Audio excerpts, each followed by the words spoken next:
Welcome to the Your Wedding Unlimited podcast, a space where we break free from tradition, creating a wedding day totally authentic to you and your love story. I'm Abby, UK wedding planner and owner of Elegance Unlimited, here to help you plan a wedding day that feels uniquely yours. Join me for planning tips and advice, endless inspiration, and a pocket full of calm within the chaos that is wedding planning. Consider me a trusted friend, here to walk you through it all. From injecting fun splashes of personality into your day to reinventing tradition completely, all whilst focused on building a day bespoke to your dreams and desires. I cannot wait to get started, so let's get planning.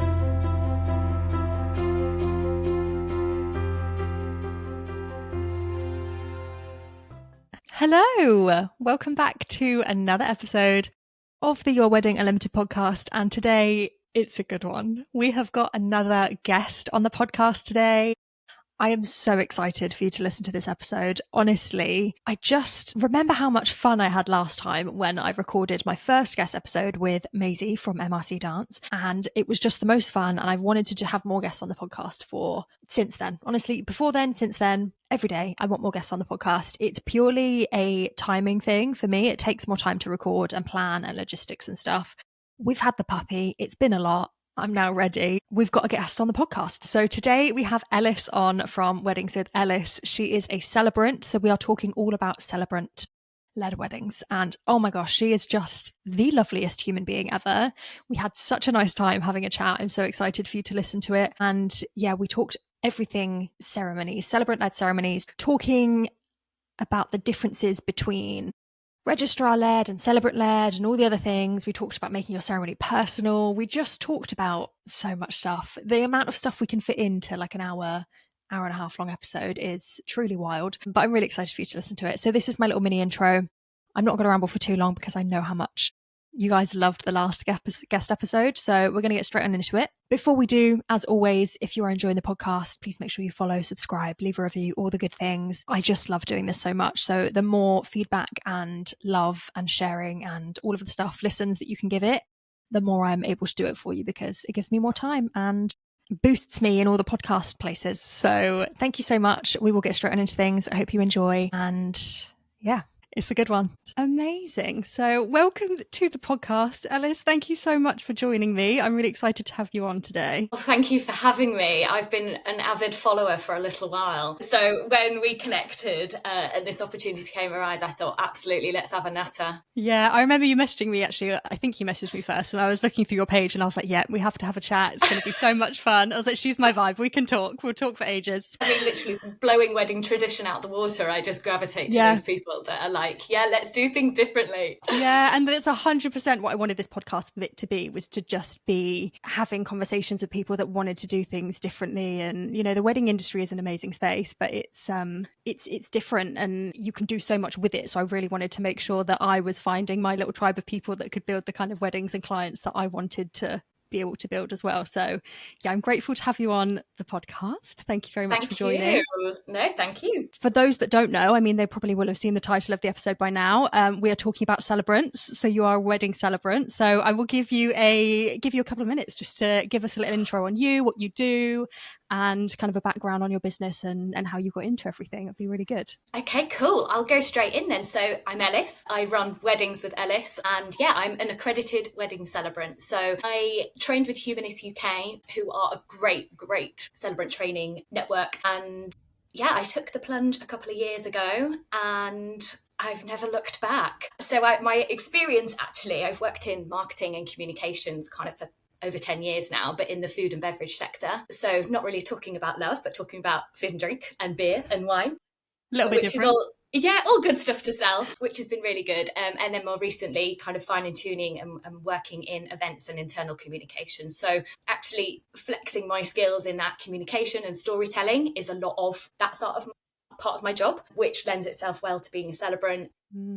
But the other part I'd probably say is I trained at drama school back in the day, over 10 years ago now. And although a career in acting wasn't for me, for sure, I learned that pretty quickly. I don't really have a competitive bone in my body, and you definitely need that. So I realised that wasn't for me. But then I still very much actively flex those skills again, from public speaking to projection to storytelling, engaging an audience.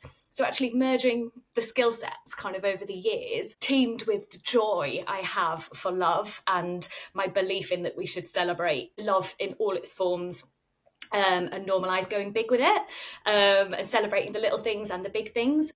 It just all kind of made sense. And I was like, do you know what? I really want to give this a go. And yeah, took the plunge, and I've just adored it since. So how many years officially have you been doing what you're doing? Well, not that long. So it wasn't until my husband and I were looking at getting married a few years ago that I actually discovered what a wedding celebrant was. I'd been to a couple of friends' weddings, but I'd maybe not hit that age range where I was going to loads of weddings. I think every bride and groom listening to this will go, oh yeah, I'm in that now. I'm right deep in it. Yeah, and it's every other weekend in the summer you're going to a wedding. But yeah, I've not been to many. And actually we were looking, and a friend had said, oh, well, are you going to do a registrar or a celebrant? And I said, oh God, I don't know. What is the difference? So went down a hole on Google and on Instagram to try and understand the differences and what would suit us. And then I discovered, learned more about celebrants, learned that it was fully personalised, learned that you can get rid of the traditions you don't want and make your own and do your own thing. And I was like, okay, this sounds fab. And then, so we actually booked a celebrant. So worked with a lovely lady who married us. And then after that, I just kind of been interested, and I was like, do you know what? I just want to learn more. Is this something I could do? I very much love my full-time job. So it was like, I don't want to kind of leave that really. But then I thought, well, I don't have to necessarily make it a career in terms of my full-time job. I could do this for fun and for the joy and for the satisfaction and the privilege of doing it. So that's what I did. And I trained last year. So did a course with Humanist UK, like I said, and it involved kind of various courseworks, various sessions with a mentor who was great. We went for a few residential stays. So us as a cohort, we went to the University of Warwick for a few weekends over the summer and did lots of kind of intense training there, which was great. And I have to say, it was probably then that I really learned about all the little things that actually make up a celebrant role. It's not just rocking up on the day and reading a script.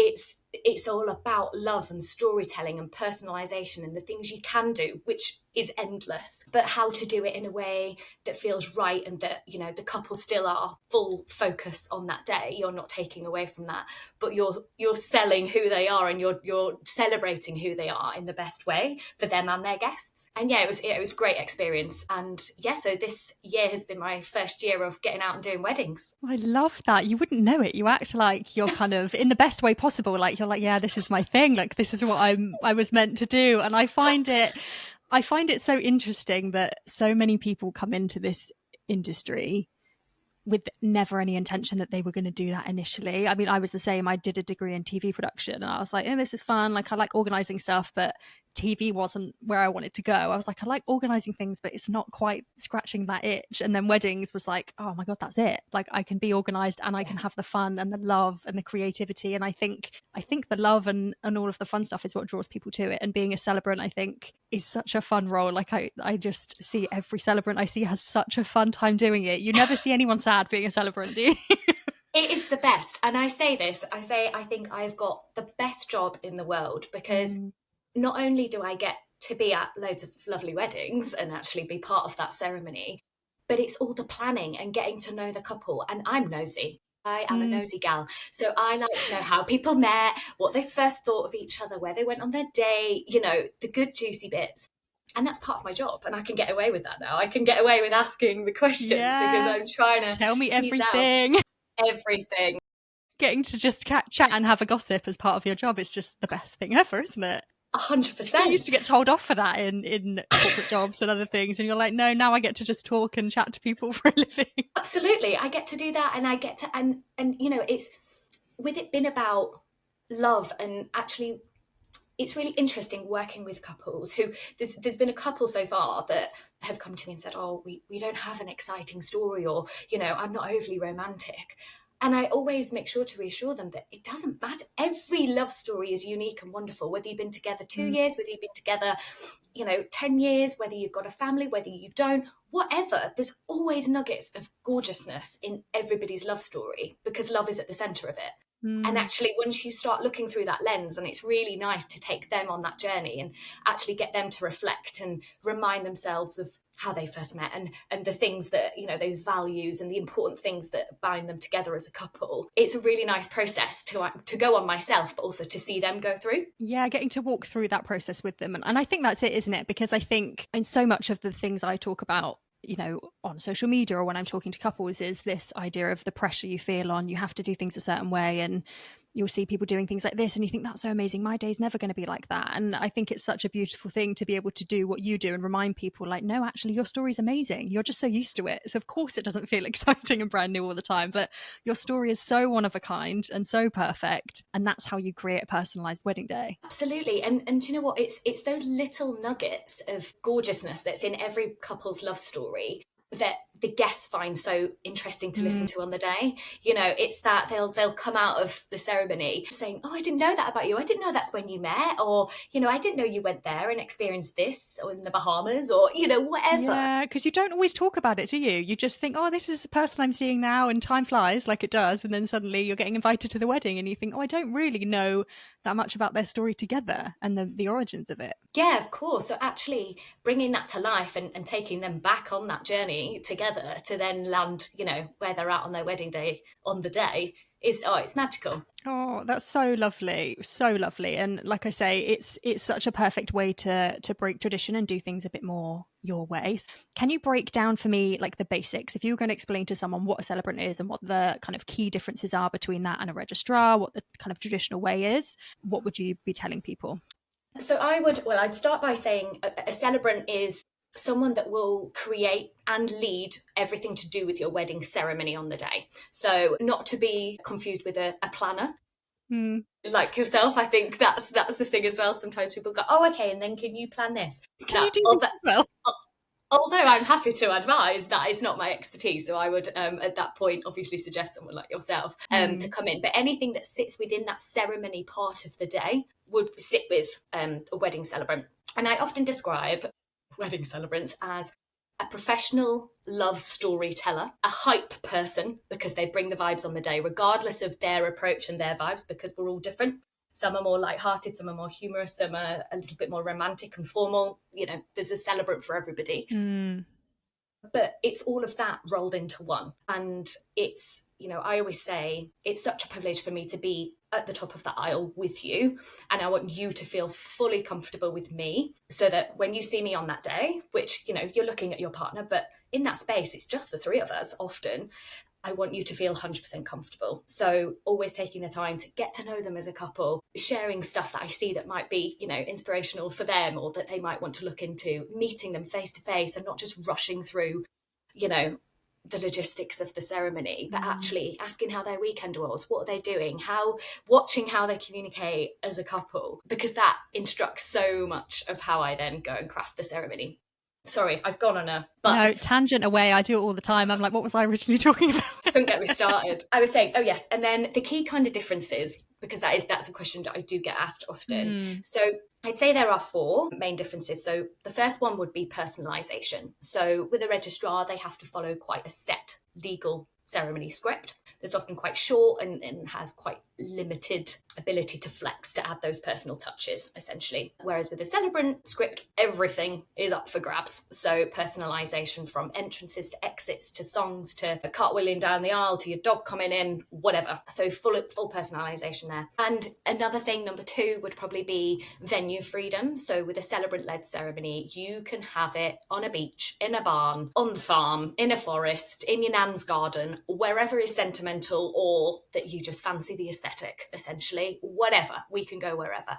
Whereas with a registrar, they have to do that ceremony at a licensed venue, which does restrict in terms of location. So that's the second one. And then the third one probably is that content freedom.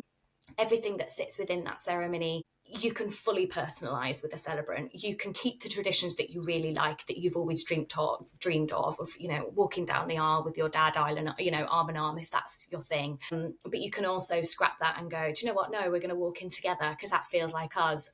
Or we just already want to be in the room. We don't want a big entrance. That's too much for us. Can we just be seated there already and just wave and welcome people? And, you know, absolutely. Whereas registrars is, you know, wording, tone, language, everything is set. So it doesn't always lend itself to kind of that inclusivity, especially with tone, because I think language and tone can set the vibe for a ceremony so, you know, so much. And I often ask my couples that I work with, where are you on that scale of kind of humor, swearing, you know, really quite out there and fun, romance, formal versus informal, you know, all these scales, to see where they sit and where they, you know, where their ideal ceremony sits. And I'd say most couples say kind of in that nice middle section. So you've got some sort of formality so people know it's important and it's given that time and space that a wedding should have, because it is really important. And you're stood in front of your friends and family, you know, vowing to love that person for the rest of your life, which is really special. But also with that light-hearted, less formality, so people feel relaxed, they can laugh at some jokes, they can shed a tear, they can round of applause after someone's reading, you know, they feel relaxed in that space. And that's growing, I think. The more couples I speak to, the more of them are saying we really want our guests to feel comfortable and not stiff and, you know, formal, which sometimes a wedding ceremony space can evoke that. If someone like a celebrant isn't there to relax everybody and reassure everybody and kind of set the tone. You want the fun formality, I think, don't you? And I think very clearly a celebrant ceremony can do that. And yeah, I think there's so much to it that you probably don't realize. Like you say, you didn't realize before you got married, like, what does a celebrant do? How does this impact the day? And I think one thing you said that I really liked was how you can choose like the person for you. Because when you book a registrar, you do kind of just get who you get, don't you? Like they turn up on a day, whereas you get to choose the personality of who you're picking for your celebrant. Absolutely. And like I say, you know, you want to get on with that person. You want to feel trust with that person. And, you know, they're in that intimate space with you up there, with your partner in that really special moment and space. So you need someone that you feel comfortable with and that's going to set that tone for a ceremony that's going to be unforgettable for you, that's going to be unforgettable for your guests, and that's going to make it the heart of the day and not just the quick bit before you have a drink and party.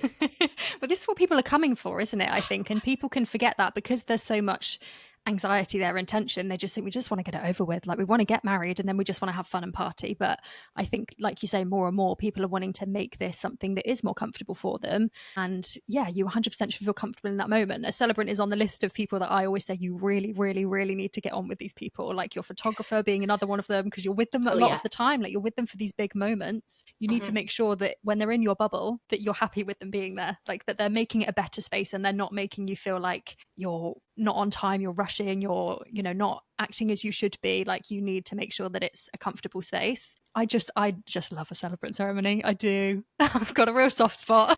I think we're biased, but I would agree. I just think there's so much room for creativity there. I wanted you to talk a bit more about the creative freedom that you can offer as well in a celebrant-led ceremony. Are there any things, I know you've just talked a bit about, you know, what you can do and what you can't do, but are there any things that couples maybe don't realize they're allowed to do in a celebrant ceremony? Is there anything that surprises them, or they're kind of like, oh my God, that's amazing, I didn't realize we could do that type thing? Yeah, I guess every element of the ceremony is that up for grabs, because I still think every time I meet a couple and we go through kind of the whole ceremony from start to finish, and we start off with something as simple as entrances. It's like, okay, who's making entrance? Are we having bridal party? Are we not? And they're like, oh, okay, well, yeah, we thought the bridal party had to come down. And I was like, no, like you don't have to have that. And some couples are like, oh, okay. And it's like that every time. It's like, you know, the exchange of rings. You know, I'd say 95% of couples want to do that moment and want to have wedding rings. But actually not making a big thing of it and actually going, oh, well, no, we think it's a bit fumbly and clunky actually, and we're not actually bothered about that part bit in the ceremony. Can we scrap it?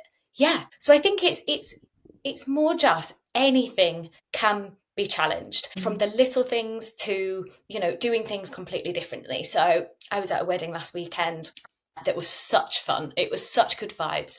And they wanted to sing along as part of it, because they were like, we'd really like, once we've done kind of I do's and vows, to to get everybody involved. So I said, absolutely, I will sing to my heart's content. I'm not a great singer, but I'll bring sing. the vibes. I will bring the vibes. I will commit. And they actually had an umpire band, like they're called Fat Brass Band. Wow. And they were like hidden away. So they had this like barrier that was like the ceremony space. You wouldn't notice it. It was like beautifully dressed. And I said, right, okay, to celebrate this amazing moment, no better way than have a sing along, everybody. So asked everybody to stand up, sing loud, sing proud. And then this umpire band came out and everybody was just like, wow. And it was such a moment. And, you know, I've seen some of the photos come back already from that. And you see not only are the couple just, you know, on cloud nine in that moment, but guests are just, everybody's smiling from ear to ear because you can't not in that moment. It's that surprise wow factor. And it was just them and it was joyous and it was lovely. But, you know, you've got those fun elements, but you've also got, you know, the inclusion of people is a really, really nice one in terms of having as many readings or as many guest speakers as you like, and actually not having to do readings as such. The stereotypical sonnet or a poem or whatever. If that is you, great, love it. There's absolute space for that.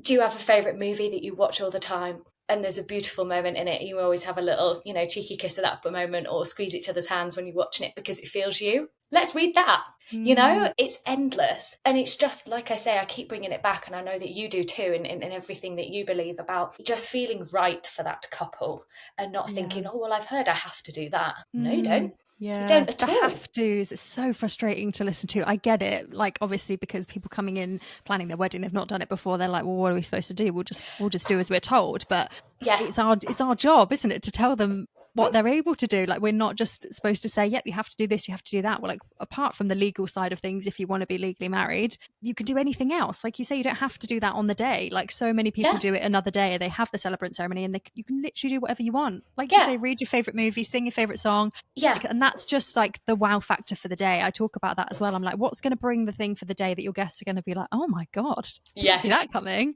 And that's what you want on your day. Like, it doesn't, 100%. It could be in your ceremony, it could be later on, but like, there's so many opportunities. Yeah, and equally, like, looking at it from that other side, you know, you have some couples that want to litter it with all sorts of fun stuff, that want to have a shot before they say I do, that, you know, or that want all their guests to warm their rings, which is a really lovely sentiment, which is an option as well. Whilst the ceremony is happening, we set the rings right at the back of the space and all the guests hold them and just give them a couple of seconds of well wishes. So by the time it gets to us at the front, then all of the guests have been involved. I love that. So, you know, they can be romantic, they can be lovely, they can be fun. But actually, on the other side of it, if you want to strip all that back and have a really 10-15 minutes where it's just a little bit of love story setting the scene, your vows, and then we cheers and celebrate and that's it, that's also okay. Because, you know, big showy things aren't for everybody. So, you know, I had an introverted couple, or quite an introverted couple, a few months ago that I was working with, and actually, you know, they didn't want microphones when saying their vows. They wanted it to be intimate. They weren't, you know, they didn't want those other big things necessarily. They still wanted it to be special and fun, but actually quite short, to the point. And that was it. And that's okay as well. Because it's right for them, isn't it? And I think there's this, I guess, from my perspective on the way I view celebrants and stuff in the industry, there's an assumption that if you're going to go for a celebrant, it has to be because you're breaking free from tradition, in the sense that it has to be big and you have to be doing everything different. It has to be like so different. Whereas you can do the opposite and be like, well, we don't want the legal, you know, formal side of things on the day because that doesn't feel right, but neither does the big thing. Like, we actually just want something really simple, and this allows us to do that. We don't have to read the readings. We don't want to read. We don't want to have any at all. Like, we don't want to do any of it. Let's just get us married and get us on to the next thing. So it's each to their own, isn't it? Yeah, and the freedom works both ways. And I'd say, you know, most couples are probably in that in-betweeny where they're like, do you know what, I want to do a couple of things, but I don't want to detract from the couple of traditional things I want to do as well. And you know, and that's lovely. But it's, which is perfect, isn't it? Yeah, because you want to feel like you have, a lot of people want to feel like they're having the wedding. Like, we want to come out of it feeling like we've had a wedding as we know it. But why wouldn't we want to put our spin on it? Like, you're putting so much time, so much energy, so much money for this one day that you're going to look back on forever. Do you really want to look back on it and think, oh gosh, it really just wasn't our vibe, was it? Like, really wish we'd done something a bit more fun. Wedding regret, it's not the one. Oh, it's not fun, don't do it.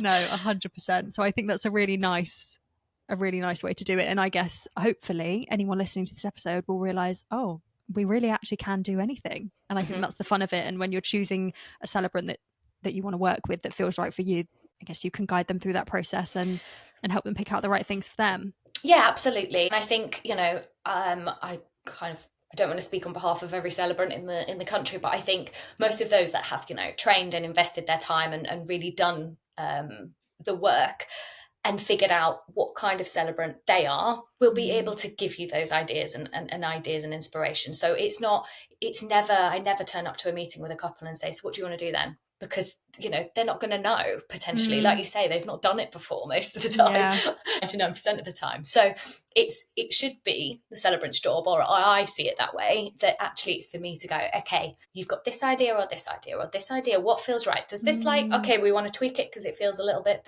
okay, fine. And it's collaboration. It's not me telling you what to do, and it's not you coming with all the ideas. It's a real nice collaborative piece. That's how I like to work. I think that's the whole wedding process is like that. And I think a lot of couples come in, like you say, they don't know what to do. They're waiting for someone to tell them. And most suppliers, might not be fair to say it, but I think most suppliers just go, yeah, this is what you do. And yes, then because it's easier for them. It's easier for them. They've got their business, they've got their packages, they've got the way they do things. And I completely get it, because it's easier. That's the way you do your business. That's fine. For you to say, this is how I do things, take it or leave it, is easier than being like, actually, let's bounce some ideas off. I would rather my clients, when we're planning a wedding, I want you to shut me down. I want you to say, oh no, that's not for us. I want you to say, actually, we like this but not that, and that's not for us. That helps me understand you better. I don't want me to just say, well, you could do this or this, and you go, oh, okay then. I couldn't Shut agree me more. Down. 100%. And I think building that trust, and I think that happens when you feel like you're in a safe space with that person. So building the rapport and getting to know each other genuinely, there's so much value in that. And I think I guess it's difficult because it's not my full-time job. And I know some celebrants do it part-time and some are full-time. I do it for the joy and to fill, I say it fills my soul cup. It's that joyful kind of hobby / work. Yeah. But with knowing that, I take about 10 weddings a year so that I can manage that and offer that service of genuinely, you have my time, you have my effort. Yeah. I don't know how celebrants do it when they are back to back with couples and from one to the other, and hats off to them. But I think for me, in order to be able to offer that level of service to all of my couples, I have to cap how many I can take, because I couldn't keep up. Yeah, there's so much that goes into it, and I think it depends on the kind of person you are. But a lot of people in the wedding industry, if you're doing it for the joy, you're putting a lot into it emotionally. You're putting a lot into it because of the passion. So if you do too much, it does drain you, because you're part of their process as much as they are going through it. Like, you're invested emotionally. So, I could never be doing, I know there's some planners that do 50, 60 weddings, like they just cram them all in. They've got 2 or 3 on a weekend, and I'm like, I would pass away. Like, there's just no way. Yeah, because in order to do that, you'd have to compromise your service in some way, whether it's the amount of time or effort or reading or whatever. Yeah. And there is zero shade on that. Like, each to their own, and it works for some people. This is the thing, isn't it? Absolutely. But with a process where you're putting more emotion into it than just the process of this is how we tick things off, I think there needs to be a bit more flexibility for, let's bounce some more ideas around, and you have more of my time. Like, I'm not going to take on too much. I want to give as much to you as I can, so that we can get the best result possible. So I completely get that. Yeah, I just think it's only fair to the couple to give them that. And I think the other thing is that top tip I always give my couples is, don't rush into a decision. And I think you'll probably feel and say similar, in terms of, don't see something online and go, oh, I want to do that. Think on it, chat it through as a couple. If you still want to do it in a couple of weeks and you think it's right, great, it's probably right. But don't be influenced too much by... Is it just something that's gone viral that you're like, yes, we have to do this? Yes. And and you spoke about it on your on the podcast episode you did, focused on comparison. And I think it's really important to kind of think about that for the ceremony as well, because I think, again, people go, oh, well, they did that, so we've got to do this. They lit a candle for their grandparents to remember them. We need to do that. No, you don't. Is it, is it more sensible that we build that into the ceremony and you light it there, or that we refer to it verbally and we don't have that there, or we lay seats? There's all these ideas, but there's so many options for every single thing. Yes, don't fall down the hole of thinking, well, we've got to do what they did because everybody said it was really nice. I think that's the thing, because you think, oh, I need to grab hold of that feeling that my guests are feeling. Whereas you don't need to do the same thing to give your guests that feeling. You give them their own version. Like, you know, you give them Absolutely. their own version that makes sense for you. You know, and I think I'd said in that episode, you know, just because your cousin had this amazing food and everyone was talking about it, doesn't mean you need to order the same ones for your wedding, because they're only going to No. go, oh, well, the food's nice to have this again, but they're not going to be like, wow, amazing. Like the impact's gone. Yeah. Do your own wow factor moment and make it right for you. Absolutely. Absolutely. Because the I think people forget all their guests are there for them, Yeah. to celebrate them. Yes, they're there and they get to enjoy the food and drink and the party, but they're there because they mean something to you, and you've invited them because they've been part of your love story, or, you know, whether they're one of your friends or both of your friends as a couple, whatever. They're Yeah. there for you, and they want to see you being your best you on that day, and surrounded by things that make you happy, because that in turn will make them happy. Trying to be someone else on that day, or do something that a celebrity has done, or, you know, whatever, Yeah. isn't going to feel right for you or them. So just Yeah. be you, be brave, be you. Yeah, 100%. Even if it's not acknowledged, there'll be this feeling of just like, oh, that was nice, but Yeah. it wasn't quite hitting that spot. And yeah, sometimes you'll just feel that. So yeah, I think, you know, all in all, like the ceremony particularly is a really nice opportunity to do something that, you know, that makes your guests feel that way, or that, like you said before, tells them a bit more about you.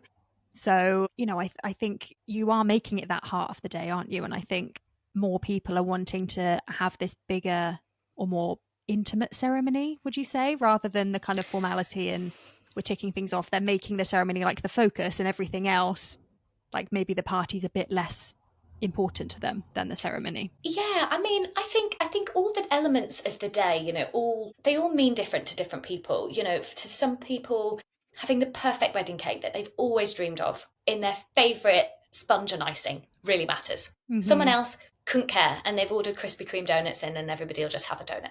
You know, all the elements matter differently to different people. But actually, I think completely agree in what you're saying, is that people are realising that actually the ceremony isn't the bit just to scooch over and to get to the party. It actually sets the tone for the rest of the Yeah. day. You know, it's the first time you'll see all your guests. It's the moment you're actually committing to that person. That's It's what what we're you're all there at a for, wedding isn't there it? for, Yeah. right? So let's not lose sight of that. And actually, let's celebrate that, and actually leave it, you know, building a really celebratory vibe around that ceremony, which celebrants do.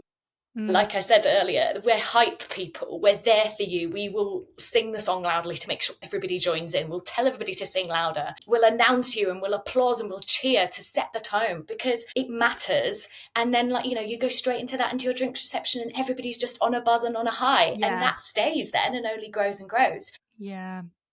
It's getting the party started after quite a mellow It's hard work, isn't ceremony. it? It's It's harder harder. work. Yeah. Yeah.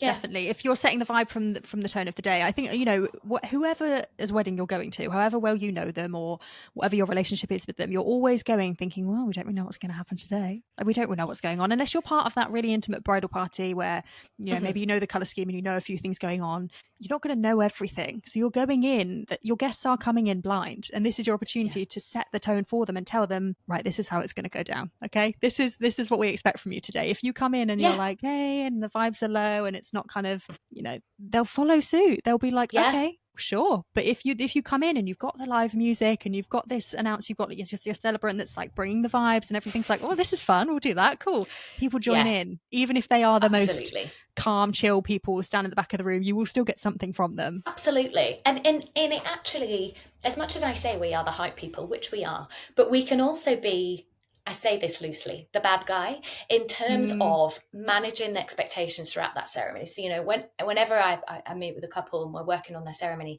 there's a few bits of housekeeping, we kind of call it, that we usually introduce before the bridal party arrives and before we get cracking into the ceremony. And it's a real opportunity where the couple can say, oh, we'd really like people not to post on social until we do. I can say that. I can tell them all. Before you even get here, it doesn't look like you've made that decision. It looks like I'm telling them. I can be that bad guy. I'm running the show. Exactly. Or, you know, if they're like, oh, we've got a few babies coming, and actually we don't mind if they're a little bit vocal throughout, but if it's in the vows, like, we don't want that ruining our microphone and our video and blah, blah, blah. Yeah. Brilliant. I can set that tone in a really polite way at the start, but I can say to people, you know, if your child's been vocal, I might ask you just to head out just so we can stay intimate in the space and blah, blah, blah.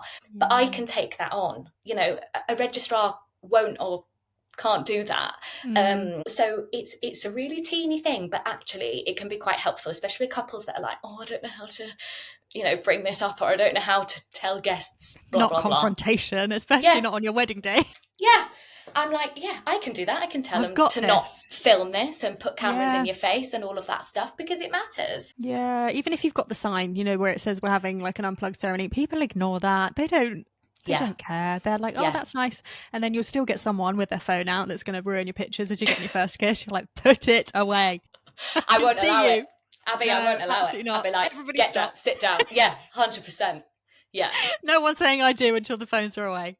No, not on my watch. It has to be done. And I think it's really strange, but I kind of love that part of my job as well, getting to be like, let me take that off your plate. Like, I don't want you stressing about this in your wedding day. Let me do that for you. Like, I'll go and tell whoever I need to tell that they can't do that and they can't sit there and they can't touch this. Like, and like, it's the same when you come like later on, the amount of people that walk in, if they're allowed into that wedding breakfast space sooner, and they're touching things and they're moving things around, and I'm like, whoa, nobody's touching anything. I was like, they haven't even seen it yet. I was like, get out, don't touch. Like, we're not moving things. But they're the little things that I imagine people are surprised about, or don't even think of, oh, I need a wedding planner for that, or I need a celebrant for that. But they're the little things that actually go unnoticed, because it should be unnoticed, but actually that we take on to make sure that couple don't need to worry on the day. And how stressed is a couple, or anxious or nervous before they're coming into their ceremony, to know that someone is there that has their back, that is able to do the things they want to do, to say the things they don't feel like they can say, or they're not going to be around to say, like say if they haven't walked in yet,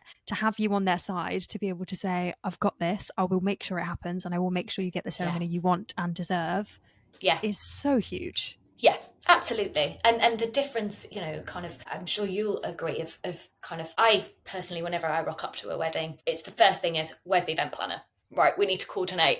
We need to chat to go, right, we've got this moment, then this is happening. So where are you going to be at that? And, all of that sort of stuff. Are we on the same page? Yeah. Yeah, we've got this moment, remember, who's looking after the dog at this, and all of those sort of things that happen within that. You can't really get ahead on it. It's that hour before we say go. Or the couple enter, but they're the little things that really matter. Checking candles are lit, just all of those things that actually people don't realise sits within that accountability and that job role, and we can take that off them. And we like it. We enjoy doing it. We do. We love it. And the last thing you want to be doing walking down the aisle is thinking, oh, I can see those candles aren't lit.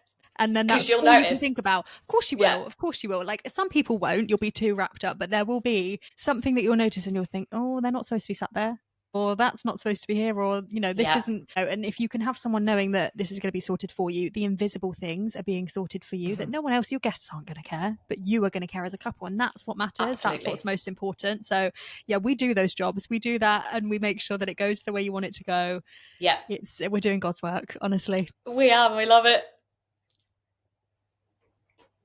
So can we talk a little bit then about, because I feel like you've got the registrar ceremony, that's like the traditional way things have been done, and they have, I couldn't tell you how many years, and they're still being done. People love them for many reasons, and they still serve their purpose, obviously, for the legal side of things. But I feel like the celebrant-led ceremony is more of a modern take on things. So how can we make them feel a bit more modern, or how are we including the modern couple, or making things more inclusive? How can we kind of go through that process and make sure that a celebrant ceremony fits and suits the people that it's being done for? I think it's paying attention to those small details and actually challenging the norm and saying, this is a tradition, but you could also do this. What feels best for you, and what feels best for you as a couple? I will always encourage the quieter of the couple to speak up when we're in those conversations, because it's really interesting. Most chats, you'll have one leader or one slightly more extroverted person in the couple. Not always the bride, sometimes the groom, but it's really interesting. And actually, there is always, for me, there is, that takes the lead or that talks things through. And I love that, because it's, it's helpful. But actually, always checking in with that other person and saying, how do you feel about that? Is that going to feel too much for you?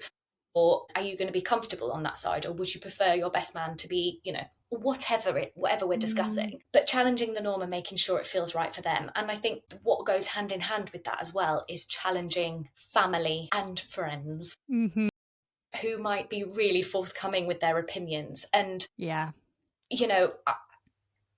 I could be stereotyping here, forgive me, but I think the generation of, our parents and elders are that those traditions happen. A lot of the traditions happen, and that's what makes a wedding.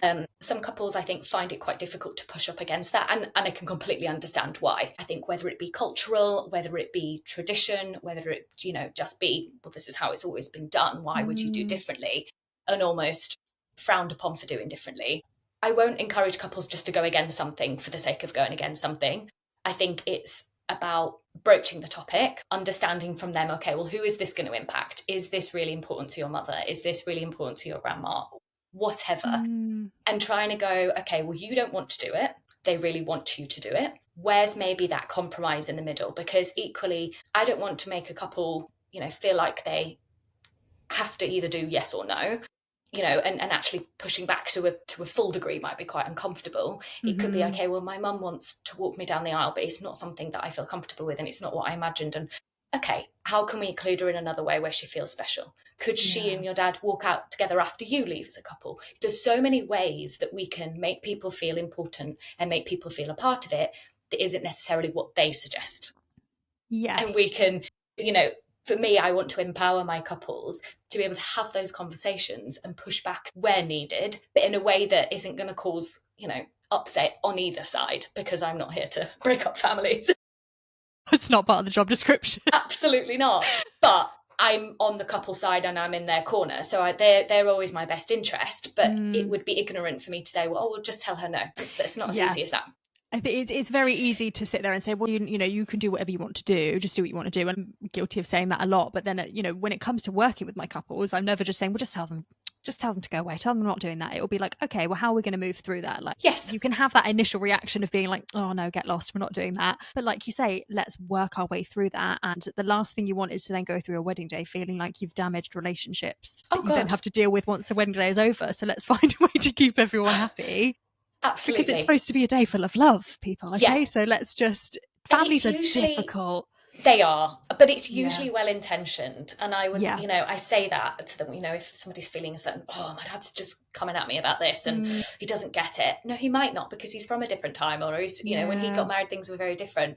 Why don't you position it like this to him? Or why do you explain it like that? Yeah. And I think it's about empowerment and empowering them to feel what's comfortable to them in terms of that pushback. Yeah.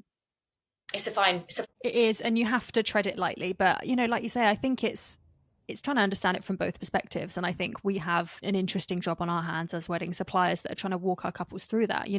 If it is the father of the bride saying, well, no, I have to walk you down the aisle, and she's saying, I just don't feel right about that, or I don't want to be given away in that sense, then it's questioning, well, why does he want that? Probably because he's grown up, maybe you're his only daughter, and he's been thinking his whole life he gets to walk you down the aisle, and now you're saying, no, not doing it. So let's work in a way that makes him feel like he's still getting that moment with you. Can we do the first look? Can we do something different that makes him feel like he has a special moment with you on the day? And I don't think that's a bad thing. The day is for you as a couple. It should be about you as a couple, but like I always say, you want your guests to enjoy it as well. Otherwise, you shouldn't invite them. You should just go in elopes.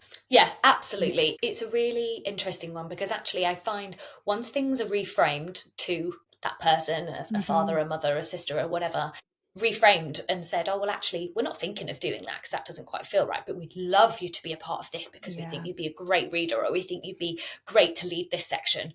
They love it. Like you say, it's just they wanted to be a part of it, or they've done it before and they think they're helping. 99% is well-intentioned. It's just about taking that intention and maybe, curving it around so that it suits everyone.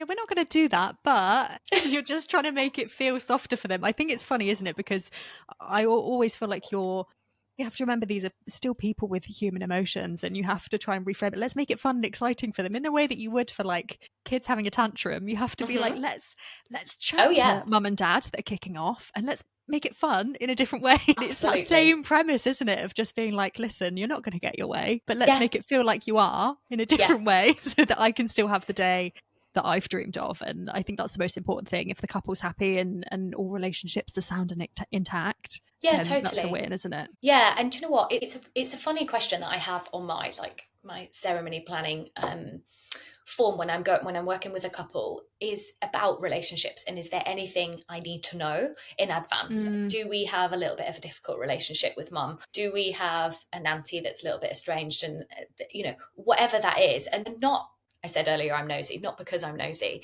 but we actually we do want to know, but we want to know so we can manage that in the space, and we can pick up and see, okay, mum's been a bit of a nightmare with the florist at the back, she's interfering, I'm going to go and just lead her, I'm just going to go and bring her away and have a chat with her for 50 minutes before. She's probably nervous, she's sticky, whatever. But if I have some sort of awareness of where those fractures potentially are, or things to look out for, I can help manage that within, before the ceremony, which I find is when most family are a little bit tense or higher anxiety or whatever, and just help diffuse things. Because I think just having someone aware of that can, again, like you say, wear the bad guy hat and say, oh no, don't touch those, please, they need to stay there. Rather than the groom who doesn't feel comfortable doing that with his mother-in-law. Yeah, example. Or then a fight kicks off between two people that have already been on breaking point already, and there's a bridesmaid and a groomsman at it because it's too much tension, and you're like, oh no. Punch me instead, that's fine. I'll take the hit. Come on. Yeah, no, we don't want that. We don't. No. I think it's such, I always feel like it's such a privileged position to be in as well, because although we're asking you to open up to us and tell you about, those relationships or things that we might need to know, it makes our job so much easier. And I'm always going to handle that with dignity and grace. And I'm sure you would do the same. But like you say, I think you get very good at reading certain things. I'll often, if couples haven't told me about certain relationships with family, you get quite good at being like, oh, I can sense something. Yes. So you're like treading carefully, but it does help. Like, you don't have to go into details, but just tell us, tread carefully with this relationship, or I don't want my mum to know this, or I don't want this included because it doesn't feel right. And I think then you can protect yourself while still having the ceremony and the wedding day that you deserve. And like you say, your ceremony starts the day, so if it doesn't kick off right from the start, you're carrying those feelings with you throughout the day. So let's get that like perfect ceremony in place the way you want it done, and then everything else flows smoothly is the plan. Yeah, I couldn't agree more. Yeah, absolutely. No, I love that. I really love that. And I think there's so much space for that in a modern day ceremony, in a celebrant-led ceremony. I'll keep coming back to it. There's so much place for the registrar-led. People love it. I know so many people that still do it. Yeah. But it doesn't fit right for everyone. So if it doesn't, a celebrant-led can be a really, really perfect option. Yeah, it really can. And like I said, I've been to registrar weddings that I've cried at just as much as a celebrant-led ceremony. Isn't it? Yeah, it's beautiful. My best friend stood up there and she got a beautiful dress on, and she's marrying the love of her life. But I think, it's just very different. And do you know what? I do get asked quite often about whether celebrant and registrar can work together on a ceremony. So if they really want to get the legal side done on the same day. So technically the answer is yes. However, here's the but. However, because of how strict their script is, it can often mean that it can be quite disjointed in terms of, if you have a celebrant welcoming everybody, opening, leading with the love story, and then passing over to the registrar, they have to read from top to bottom regardless. So they'll do the welcome, they are unable to flex on anything of that script. So it can seem really disjointed. But the way around it is, if you are desperate to do it on the same day, you can. I would just suggest 2 different ceremonies. So you have the one in the morning that is with a registrar, just 2 witnesses. That's all you need. It doesn't have to be a big other wedding. You do the paperwork essentially, which is predominantly 90% of the ceremony. It's about 15 minutes long with the registrar. You say, sign here, we're done. And then move into your full celebrant-led ceremony where all of your guests are, etc. And it just means there's a bit of a less disjointed way. But I mean, the most popular is to do it on a different day. It just takes off the pressure and stress. I mean, most couples I find either do it a few days before, a few days after. My husband and I did it 2 weeks after, because to us, we put very little value on it. It didn't mean anything really to us. You're still I think most people still choose to have like their wedding anniversary on the wedding day, won't you? Because that's when you're having a wedding. Remember when we actually signed the paperwork. If you were to ask me to the day, I wouldn't know. But I know he turned up in, he went, oh God, what do I have to wear to this? And I said, whatever you like. He's an Australian man. So he wore shorts and flip-flops. And I said, well, at least put some trainers on, or some smart trainers. And he was like, okay. Yeah. And we rocked up with 2 of his mates. We signed it, and then we went to the pub. And it was just, it was lovely. But our wedding day was with our guests, with our celebrant, all about us. And like I said, I couldn't tell you the date we actually signed the paperwork. No, but isn't that beautiful in itself to be able to have, like, for me, I'm like, yeah, like it's an extra memory to make. Like, let's do it twice.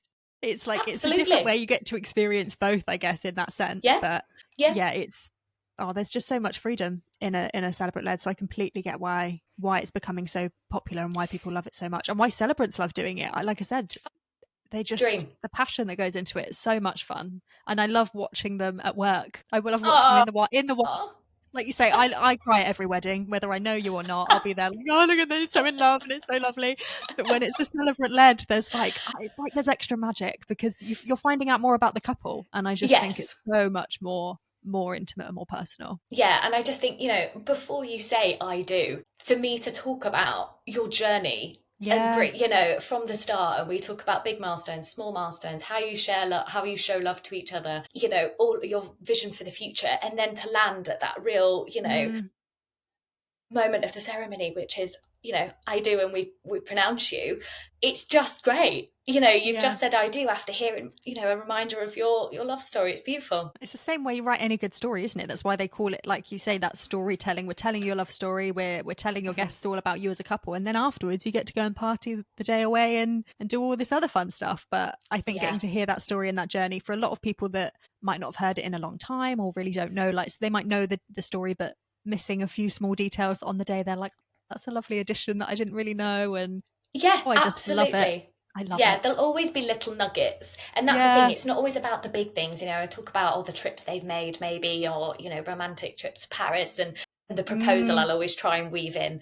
But even that, not all proposals are big grand gestures. You know, sometimes they're done in the kitchen after you've just shared an Nando's, but it's you and that's great and people because love you always it. get a Nando's on a Friday and that's your thing. Like, that's just perfect. Yeah, maybe that's your thing. Or, you know, you've gone out to your favourite coffee shop and you've just tucked yourselves away in the corner and that's your proposal, because you always do that on a Sunday type thing. Those, for me, as much as I love the big, fabulous, amazing, we've gone on a big trip and made it a huge big thing, I love those, of course, but there's so much magic in those little moments and memories as well, and they deserve to be shared.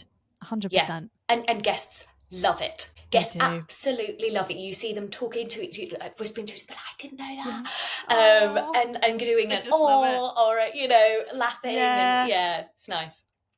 Just love a wedding. Don't you just love a wedding? Should we go? I just want to go now.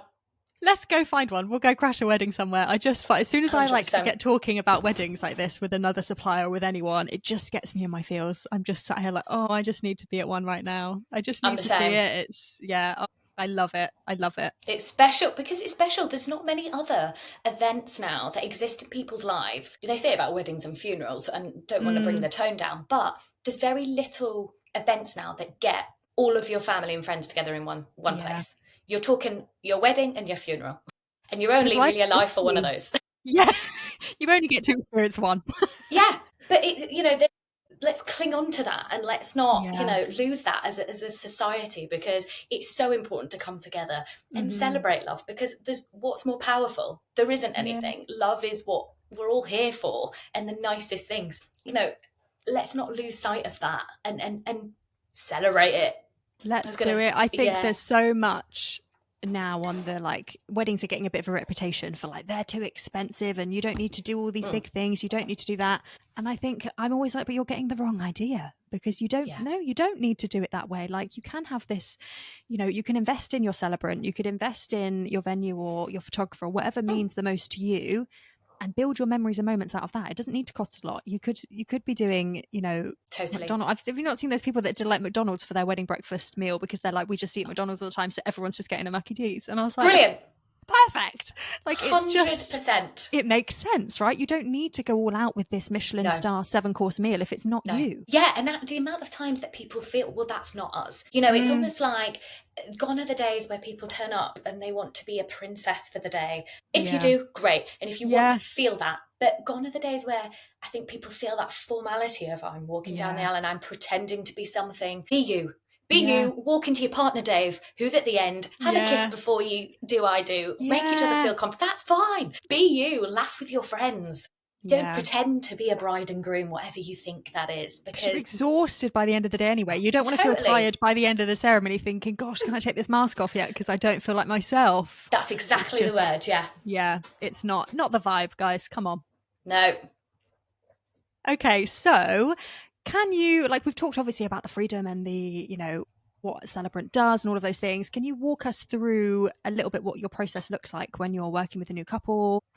How do you navigate through that? Like, they've hired you and you're going to help them get their ceremony. Of course. So inquiries come through anywhere and everywhere. So Instagram, website, whatever. I vow, just to get that word in there, to respond within 24 hours because I think it's important. So that's my first promise. And then I usually jump on a call with a couple just to explain exactly this, how I work, my vibe as a celebrant, and to understand a little bit about their day, to check I'm available, just, an initial hello, how is everyone? The Let's basics. talk a little bit about weddings. And then if all goes well and they want to book me, send over a quick and easy booking form, takes 2 minutes. And then what I usually do is I will send across, I've got some ideas and inspiration just to get the juices going. So before I meet them, I usually ask them to have a little look at this, start having a think about the type of things they might want and what the vibe they kind of want for their ceremony. No need to scribble anything down or anything like that, but just to kind of get the juices going, so they understand what the art of possible is. Then I will, a little bit nearer the time, send over some really fun questionnaires. So I have individual questionnaires, so they go to them separately, and I ask them to fill them out separately, so don't share their answers.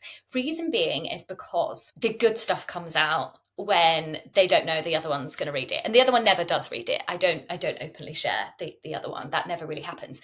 But it's more about how they first met, their first impressions, what they love about each other, what winds them up about each other, what do they watch on TV, who cooks, just really varied questions. They're probably like, why does she need to know this? But it's all those little things that help me build a picture of going, okay, that's the dynamic, that's the sort of couple they are. And yeah, it can be note form, it's not big, big reams of text. And then I send a couples questionnaire that I ask them to do together, either over a cup of tea or a bottle of wine on a Friday night, whatever. And that's a little bit more about kind of what marriage means to them, why they're wanting to do this, why they're having a wedding, what they hope to achieve in the future, what matters to them. And that's a really nice exercise because I think when I ask that kind of off the cuff, if that naturally comes up in that intro call, they're kind of like, I don't know. And it almost needs that time to sit and think and talk about it with that other, with your partner. And so that's often a really nice exercise. And the feedback I get is that couples really enjoy doing that because it's a really nice opportunity to reflect and to actually go, yeah, well, we're doing this because of this. And what do we love most about relationship? Well, this is what makes me proud. Oh my God, me too. Or, oh, I feel like this. And it's just a really nice kind of experience. So once I get those juicy questionnaires, this is almost my favorite bit. I've got lots of favorite bits, but is I read them. So I will normally head to bed at like 6 o'clock with a cup of tea. I'll say, husband, you watch the football, and I will dive into these questionnaires and I print them out old school and I will just write notes as I go, highlighting key bits. And then I will write up my notes and then I won't send them to them, but I will meet them for a ceremony planning meeting. So this is where ideally face-to-face, but if they're the other side of the country, then we might do a Zoom. But I meet them for face-to-face in a pub, in a cafe, wherever they feel comfortable. And then I talk through those questionnaires with them. So there might be some things that were a little bit fuzzy or they've said something and I'm like, I want to dig deeper into that. So we're like, tell me about that trip, or what did you watch on that date? Can you remember? Or what was his cooking like? You said he cooked. Was it any good? Just to try and get a little bit more detail. And then I also use that meeting as an opportunity to go through the full ceremony plan. So we talk through every single logistical part of the ceremony. So starting out from entrances, exits, how many guests, where the front rows are reserved for family, for all of that sort of practical stuff, where they're going to be coming in from, music, who's in charge of music, all of that sort of logistical parts of the ceremony, really. And it's within that I often pose those questions of, have you thought about doing this? Do you have a ring bearer? No, you don't. Okay. Do you fancy mixing it up and having a bit of fun with this? Whatever those ideas naturally might have come. And then from that, again, some bits we might be able to nail down in that ceremony planning meeting, sorry. Some of it will be, I don't know, I feel like this, you feel like that. We're going to need to go and chat about that. Cool. Don't make a rash decision. Go away, have a chat. There's a lot of food for thought, in that kind of ceremony meeting. So once we've wrapped up that, I will go away, and usually at that point I get stuck into script writing. So by that point I've got all their juicy stuff from the questionnaires, I've got to know them as a couple, I've picked up on the vibes, I've probed on certain questions and certain things to get some more detail out of them, and then I feel kind of fully equipped to go and get ready with the script, weaving in all those decisions that we've made, from logistics to their love story. So once I've finished the script, or finished it as much as I can, if there's a few things they're still confirming, I'll share that with the couple, and I will say, here's a version 1. Tell me the good, bad and ugly. Have I heard this right? Do you like where I've gone in terms of the tone? Like I say, maybe they've described the vibe. They want it to be joyful, celebratory and romantic. So I will always try and weave that in. Where am I on that scale? Have I hit it? Do we think it's too humorous? Do we want to make it a little bit more serious? So then we work together essentially on crafting back and forth what that perfect script looks like. The section that I would always leave out is the vows. So the vows is always a question at that planning meet. Are we writing our own? Do you want some standardized ones? Do you want me to help you write them? All of that sort of good stuff. Really positively, I think more and more couples now are opting for personalised vows, which they make such a difference. Oh my God, to the couple, but to everyone in the room. So I will always actively encourage that, and I will always encourage that they keep them separate and that they surprise each other with those on the day. So they'll work with me on them. I will sense check them from a tone perspective. So, we're not having someone go really, really romantic and, etc. And then they've gone really humorous and silly and said how much they love when they do the dishwasher because they don't like doing it, whatever. So they know that they're on a similar vibe because I'll be sense checking them or supporting them with them. But I would leave that out the script so that on the day they're reading them and they're hearing those vows for the first time. And oh my God, it's such an emotive moment. I don't think I've ever seen a couple with dry eyes when they've heard the other person saying the vows, because they're things that you don't necessarily say in the everyday. Even, loved up couples that are quite verbal and say love you every day and all of that. It's not necessarily you're saying those things. You're saying things, I stand by you, I want to do this, etc. And I will always say to couples, try not to overthink vows. Try not to, again, like we've said, don't write not as you. Don't write some formal declaration that you wouldn't naturally say. Use your own words, use casual tone, use, language, whatever feels right. But I will always help tweak them and find flow and all of that sort of stuff. So once the ceremony script is done, I will aim for it to be complete 2 months in advance so that everybody's straight, we know what's happening, and then it's on the day. I guess I will, like we say, turn up stupidly early because I'm very organised and I like to make sure I've got loads of time. Cannot risk being late. Nope. And I would never book more than one wedding in one day. I don't think every celebrant can say that. I think some cram, some of them don't. No, I can't. That gives me anxiety just thinking about it. No.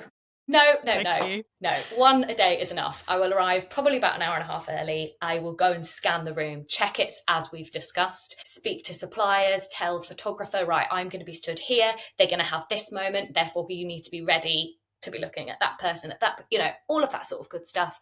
Talking to the venue staff about music, right, okay, this is your cue. This is when I want you to come in and blah, blah, blah.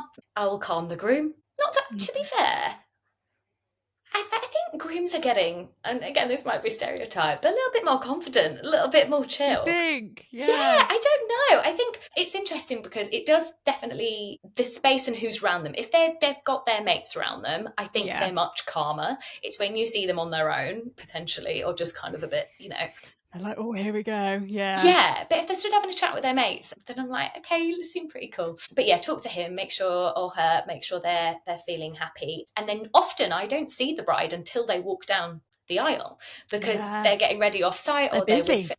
They're busy looking beautiful. So that's, it's always a bit strange, but just, on that day, being as organised and as early and as, as possible.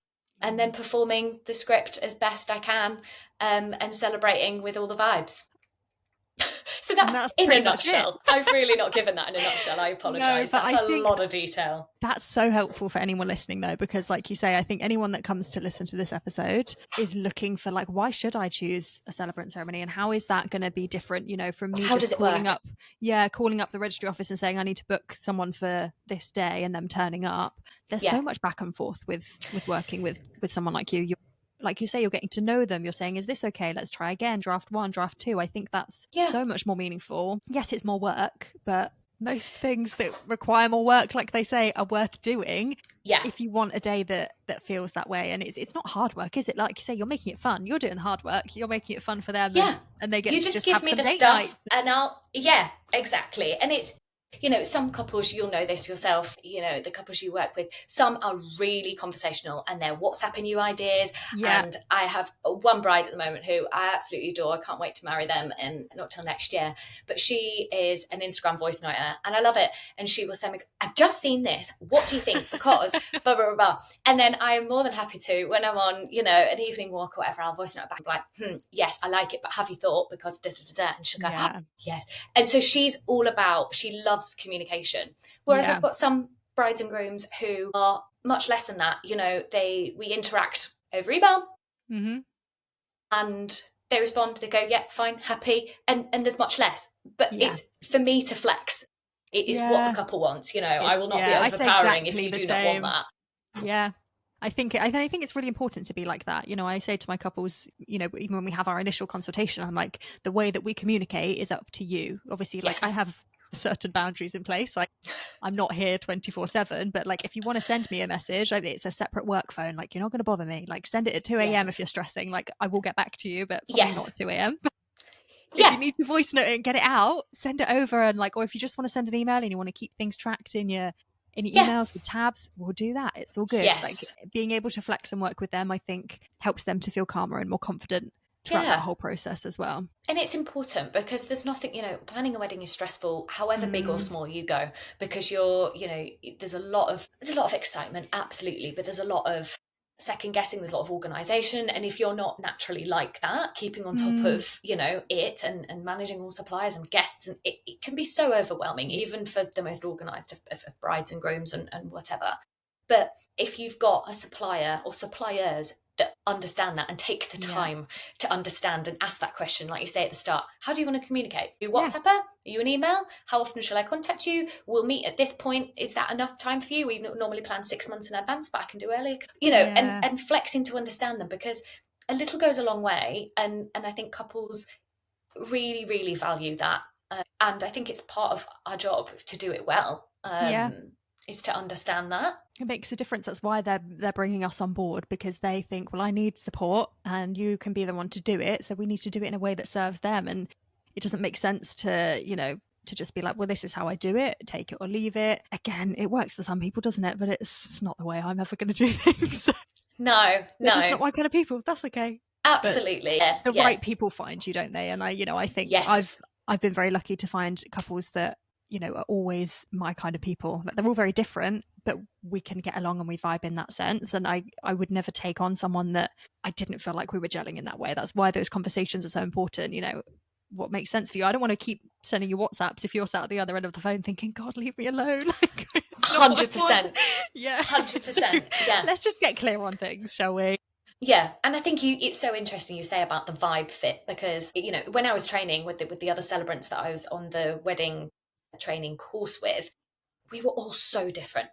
I think there was maybe 12 of us, all different ages, vibes, accents, everything that actually, all men, we were delivering ceremonies so differently. And that's the joy of it. You might talk to one celebrant and think, oh my God, no, like that was way too formal, or I think it's too romantic for me, or we're not like that as a couple.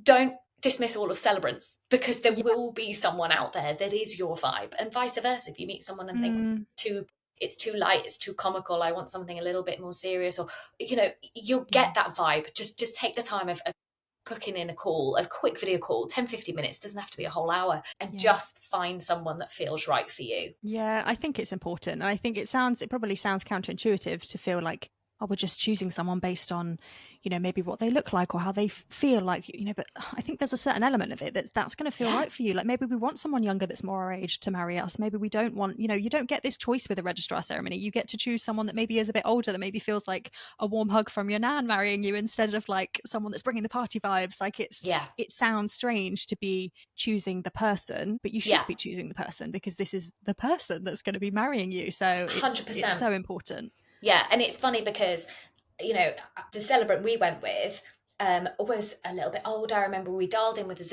on a Zoom with her, and she had these awesome bright pink glasses and like this like silver bob, and she was just funky and cool. And I don't know why it was that kind of, and I'm sure she won't say it, what I'm saying, but she was almost that grandmotherly but Yeah. fun vibe, and it's not what I thought I wanted. Do you know what I mean? It's Yeah. not like I'd looked out for that, but I Yeah. just felt safe with her.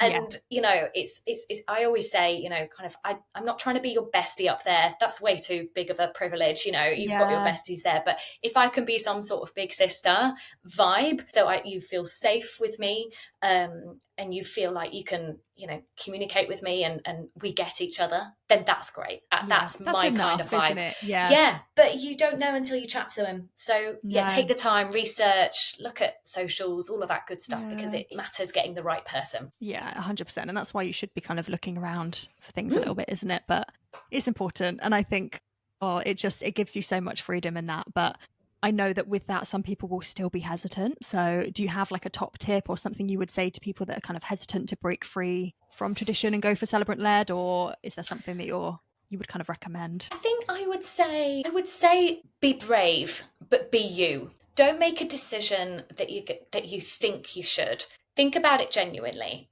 Imagine your wedding day. What do you want that feeling to be like? And then work backwards and go, okay, well, I need a supplier that's going to be like that. It's almost like if you use that vision, and most people already have that. They've thought about their wedding and what they want it to be. Yeah. I guess it's then finding the people that can deliver that for you. So working backwards that way. And I think being brave in you won't regret something that feels right for you as a couple. You won't. But you might regret choosing something or doing a decision that was for someone else that in a few years you don't talk to anymore. Yeah. Or Yeah. whatever, Because you feel like you have to do it, the regret sets in quickly. And I say all the time, it doesn't happen 10 years down the line. If it's wrong, and you'll feel it straight away. When the bubble dies down and when you're married and you're like, oh, that was amazing. If there's something that felt wrong, it will feel wrong straight away. And it might just be a little tiny thing. It might be something that you're like, Christ, yeah, we shouldn't have gone for that kind of music, or I shouldn't have worn that dress, or whatever it might be. It could be big things right down to little things of, I really wish we'd had reserved seat signs in the ceremony to make sure that people were closer. No one's going to think about it afterwards apart from you, but it's those little things. And I'm always encouraging people to just think about what they want in the little details and make those decisions, because they have a big impact. They really do. Like we say, it's your day, but it's your day to make as bloody brilliant as you can, and not for anyone else, but for you. Yeah. And make those decisions that feel right for you. Have pickled onion monster munch at the drinks reception because that's your favourite crisps. And who gives a shit that you're going to have smelly breath for the rest of the day? Whatever. Everyone will. Everyone will. Who cares? Part of the fun. It's part of the fun. And that's it. It should be fun. It shouldn't feel stressful on the day. I can imagine, planning is. But on the day, you should feel relaxed, and that this, from the venue to the suppliers you've got, that everything feels calm to you. Yeah, because 100%. It should. Yeah, you should feel anticipation, but you should feel comfortable in that. You should feel excited within that. You shouldn't feel like you're making wrong decisions or you're stressed or anxious. And like I say throughout the planning process, if you're stressed, that sticks. If you're stressed throughout the entire process, you'll feel it on the day. And the same thing goes for the ceremony. If you're stressed for the entire thing and thinking this is horrible, just get it over with, it's going to take you a bit of the rest of the day to let go of that tension. So have a ceremony that feels really good for you, and then you can that you can control smoother. You fully control that. If things feel foreign, and I don't like the whole I would never say that. Right, okay, well, we won't do that, we'll do something else. Having something that you look forward to, you should be looking forward to it. You shouldn't be going, oh, I've got this, or I'm stressed about saying the wrong words. Get this over with. And the repeat after me. Right, well, we won't do that then. We'll do something, we'll break it down, we'll do it in a different way, and no one else will know, but we will know, and it'll be fine.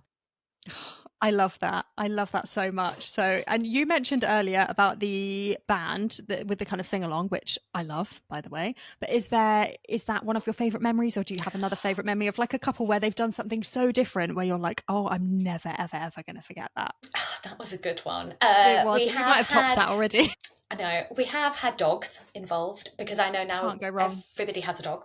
And actually, I think in the past it's been, okay, they're the ring bearer and that's it. Or, whereas actually the couple that I married that wanted to involve their dog because he's a part of their love story, we brought him in right at the very end. So we'd celebrated, we'd sung, we'd done I do, we'd pronounced, and then we said, okay, we've got a little special guest. He came up, we had a lovely photo with just the three of them in the aisle. He's just sat like a good boy. He was amazing. Aww. The guests are obviously like, oh, there's a dog, and it was all lovely. And then he walked out with them, and there's this shot that she shared with me, the bride shared with me, that's both of them. There's confetti in the air, the dog's going down. I'm obviously nowhere to be seen because I'm not important, so I'm hidden away. We just hide in the background. We do. We know the moments to be there and the moments to go away. Yeah, 100%. And it is them. It's their family. And that's what, whether it's dogs or whether it's children, whatever. There's another kind of, I would say similar, it's not similar, but I had a couple that had a 18-month-old and they were planning to get married and then they pushed it back because they had the baby and then they did it when he was 18 months old. And it was tricky to try and weave how he would be in it at that age. Mm-hmm. But they chose to do a family vow, which I absolutely loved. So a lovely one for those that do have children, or if you're kind of coming together with blended families. So if you've got children, each have got children, whether they're together or from previous relationships, and actually vowing after you vowed to each other, vowing for your family. And the words they wrote were so beautiful. It was about, always prioritizing their son and building their family together and setting a great example of love to him. It was just gorgeous. Oh, and actually, I just thought how beautiful, because actually their relationship, yes, is very important and special, but their family is more than that. It's bigger than just the love in that home is, and whether it be a pet or whether it be a child, whatever, it was so nice to have that moment. And you could see everyone in, I can imagine, just loved it. Melting. And they've got that on camera and they'll be able to share that with him when he's older and say, look, when we got married, you were there, you won't remember it, but look, we said this. So there's so much that you can do with those, like I said, non-traditional, whether you've got previous children or whatever. There's a really nice piece. I've not done this yet. So there's a serious one, then a fun one. I'll tell you my serious one first, where it's called sand blending. And basically it's where you get a bottle and you both got your own kind of coloured sands. And actually you take a moment within the ceremony to pour them into a bottle or into a jar or anything to your aesthetic. And it's a really nice keepsake that you can then put in your home forever. And it's kind of obviously representative of both of you coming together and that unity. So that's a really nice one. And then, but there's a really fun thing that I haven't had the opportunity to do yet, and I'm dying for a couple to go with it. For those couples that don't know what surname they're going to go with, have you seen this? I have, and I'm absolutely obsessed dying with it. So when I could be so brave. I know. But for those couples that are brave, are open to whether which surname they take. So it's, again, not necessarily the bride that always takes the groom's name anymore. It could be whatever. Changing, Things are changing, thank God. And they are either rock, paper, scissoring or flipping a coin as part of their ceremony to decide. Yeah. So the celebrant will say, right, okay, we can't decide. So it's either going to be, Stevens or, I don't know, Jones as the surname. Yeah. And they flip a coin and go, right, okay, you're both going to be Stevens. And that's it. And I just amazing, isn't it? Yeah. I'd love to do that. So if there's any couples listening. Anyone listening. Oh my God, please come find me. I would so love much fun. Yeah. I saw people that did a poll beforehand as well. So they'd asked all the guests beforehand and then they'd read it out. Someone opened it on the day and was like, this is your new name. Your guests have decided for you. I just...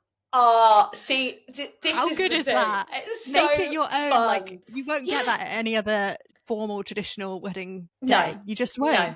There's no opportunity to do that in a registrar-led ceremony. So if that's what you want to do it in a celebrant-led. I dread to think what they would do if you even tried. But if that's something you want to do, go for the celebrant-led. And Ellis said she wants to do one, so you can hire her to do it. 100%. Even if it's just coming for that moment, I'm there. She just wants to be there. No, I think they're so amazing. They're so fun. I love that. And I guess that leads us quite nicely into the final question type thing, which is a question that I ask everyone as a guest on the podcast. But I would like to know, what is the one rule or wedding tradition that you would love to see disappear forever? If you had the choice, you would say that can get in the bin. We don't want any of that. Am I allowed to? Of course. Okay. There's no rules, remember? Yeah, one actually a bit controversial because some people might really like it, but I personally I'm not a fan of it. It's the whole asking the father of the bride, do you give this woman to this man? Yeah. No, I'm not a fan of that either. I just think we're better than that, and we're not belonging to anyone, Yeah. whether it be fathers, grooms, whatever. Yeah. So I'd quite like that to go in the bin. Yeah, that's fine. Put it in the bin. Yeah. It's And gone. brilliant. And I'd also like just the concept of a rigid, this is what a wedding should be. That can go in the bin. Because a wedding, as long as there's love there, that should be the only common thing, I think. 100%. In terms of every wedding should be different, because every couple is different and every couple's love story is different. Therefore, the rigid template of you should do this and this happens, then you do that. Even just like after the ceremony, it's like, well, you have to do drinks and then you do photos and then there's this and then there's... Nah, just do what you like. Do it at 5 o'clock if you want. You don't have to make a whole... Yeah. Exactly. Yeah, the rigid you can't put everything template in a box, can you? I keep thinking like, when you start diving into things and thinking, well, why do we do this way? And who made this decision? And how did we do this? Like, yes, okay, we do the ceremony. Typically you do your ceremony and then you do your meal and then everything else. But I was like, why don't you get people together for lunch and then do the evening ceremony? Like, why don't more people do that? Like 100%. There's no rules. So I think, this whole concept of when you think wedding, forget it. Rigid template in the bin. Yeah, no copy and paste, none of the templates. Nah. Let's just do it our way. And we're doing it once, we're going to do it brilliantly. Yeah, no, I completely agree. I love that. Well, thank you so much for sharing. Finally, then, can you share with us where people can find you? That person who's listening that wants to do the name thing in the ceremony, how do they get in touch with you? How do they get in touch to work with you? I just want to say, if you're not comfortable with that, I will still take your wedding. It's not unless you're going to do that, I'm not interested. Nobody talk to me otherwise. No. So Instagram, I'm at Weddings with Ellis, and then I have a website also that's weddingswithellis.co.uk. So either of those places, send me a form, an email, a DM, whatever your vibe is. And yeah, I would love to hear from you, and I'm up for anything. Bring your ideas. Bring your ideas, but equally, don't bring expectation. Let's just figure it out together. And yeah, it would be my pleasure. But yeah, I think it's the biggest privilege. My job, I think, and I think from what you've said, you'll agree, it's the biggest honour and privilege to be there with you. And it feels, I promise, just as special to me than it is you in that moment. So, you're not alone. I love that. And I will make sure there's links to where to find you in the show notes as well. So if you are interested, and then people can get in touch and obviously listen to this podcast episode and watch all the clips. If you're not following on Instagram, they can come find us there. And yeah, this has been a really fun one. So thank you so much. Oh my God, thank you. Yes. You are the queen of weddings, and it's a privilege to have been invited to chat. And I feel like we could probably sit with a glass of wine or a bottle of wine and chat until the cows come home. We should do. We'll do it not on a podcast where we're just talking about this, but we should do that. We'll definitely. This has been, do you know what? As much as I love doing my podcast and I love chatting weddings, it's a perfect way for me to make new mates in the industry. I'm like, okay, so when are we going to talk again? When are we going to have chats again? When are we going to put the world to rights about weddings again? Everyone's just going to listen to me make friends through my work, which is great. I love it. So thank you so much. Thank you. Thank you so much for having me on. And yeah, I hope everyone's enjoyed the episode. And thank you for listening to the Your Wedding Unlimited podcast. I hope you're feeling inspired and excited to create your dream wedding day and those lasting memories. Don't forget to hit that follow or subscribe button so you never miss an episode. I'll be back next Wednesday with more tips, advice, and inspiration. In the meantime, don't be a stranger. Come and find me on Instagram and TikTok at Your Wedding Unlimited, where I share even more wedding ideas and behind the scenes insights. You can also watch these episodes on YouTube at Your Wedding Unlimited. And if you're looking for even more support, come and join my private Facebook group, Your Wedding Unlimited. It's an amazing community of fun and authentic engaged couples, packed with extra tips, advice, and insights to guide you along your journey. If you have any questions or need more info, you can DM me or send me an email at yourweddingunlimitedpodcast@gmail.com. All links and details will be in the show notes. Until next time, happy planning!